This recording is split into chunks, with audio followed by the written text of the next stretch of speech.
My name is Barbi, not a nickname. I'm named after my mom's friend from high school. That's why it's spelled different than the doll. I am a wife and a mom to 5 kids. I am a cosmetologist and have a little salon that I own.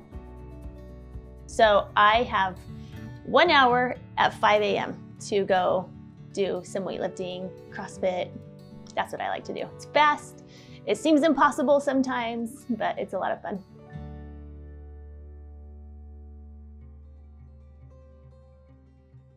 I first encountered pornography when I was about 6 years old. I did not know what it was. I was exposed to it by an uncle at the time, and he had a box of videos. It was just uncomfortable to watch, so I oftentimes would turn around, but he would lock me in the room, barricade. There wasn't a lock on the room, but he would barricade it so I couldn't get out. When he would show me pornography, I didn't know what it was, but I knew what it would lead to for me. So I knew how it made me feel. I didn't like the way it made me feel, but I didn't know it was wrong. So for me, the pornography isn't what made me feel as bad as what he would do after the pornography. Yeah.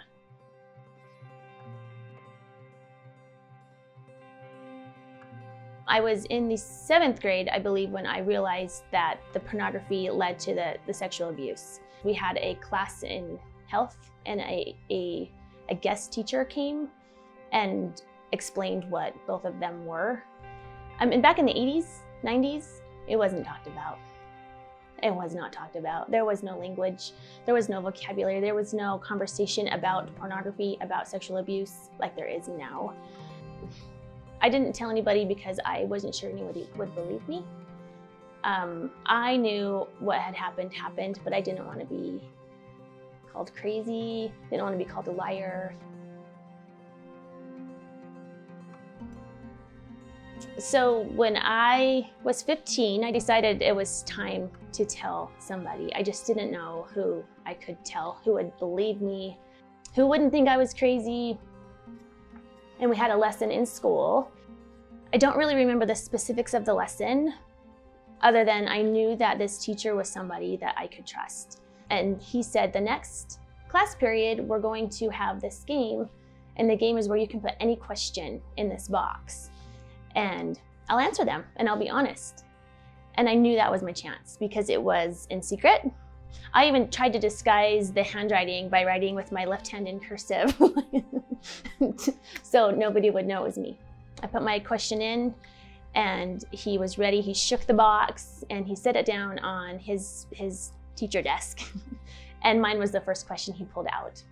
So he read the question, answered it, and his eyes filled up with tears, and I don't really remember the specifics of his answer because I was so scared, so scared. He did say something like, whoever this is, I can help you, basically. But I didn't want anyone's help. I just wanted somebody to know. And now somebody did, and I was done. I didn't have to talk about it anymore. And then a couple days later, he came up to me knowing it was me, and he helped me tell my parents. My mom picked me up from school, and I could tell in her eyes that she knew something. And she's like, we need to go for a drive. Your teacher called and said that somebody hurt you. I want you to tell me who it was. And I wouldn't. And so she started guessing. And the uncle at the time, is the second person she guessed. Still makes me cry.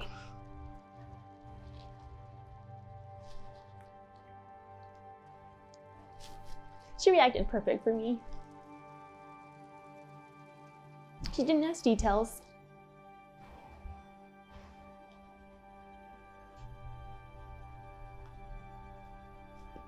Then we went to the police. We went straight to the police, and that started the road to court. I was 17. I was a junior in high school when we went to court. I was too afraid to see him face to face. So We were behind. I was behind a mirror, so I could see him. But my mom was awesome. My dad stayed with me. My sister and brother-in-law stayed with me, but my mom didn't. She walked straight up to him and read the statement that I had written. And it was kind of awesome to see that. Anytime I have a hard day, I just think of my mom walking down that courtroom to him to let him know that she knows what he did and she's not gonna let it off easy. So oftentimes people don't want to believe the truth. And I think the truth sometimes can be unbelievable. Pornography is happening. It's all over. It is all over. I just want my home and my surroundings to be a place of safety for people to talk about the uncomfortable. I would love to be that trusted adult for somebody, for a child. My future is my choice. That's the best part about what happened to me as a child. He had a lot of control over me as a child, as a teenager. But my future is great. I wake up every day and I get to make that choice. I get to look in the mirror and choose how my day is going to be. And I can't let my weaknesses or my negative thoughts control that anymore. I won't let him write the ending of my story. That's what I get to do. And it's going to be great.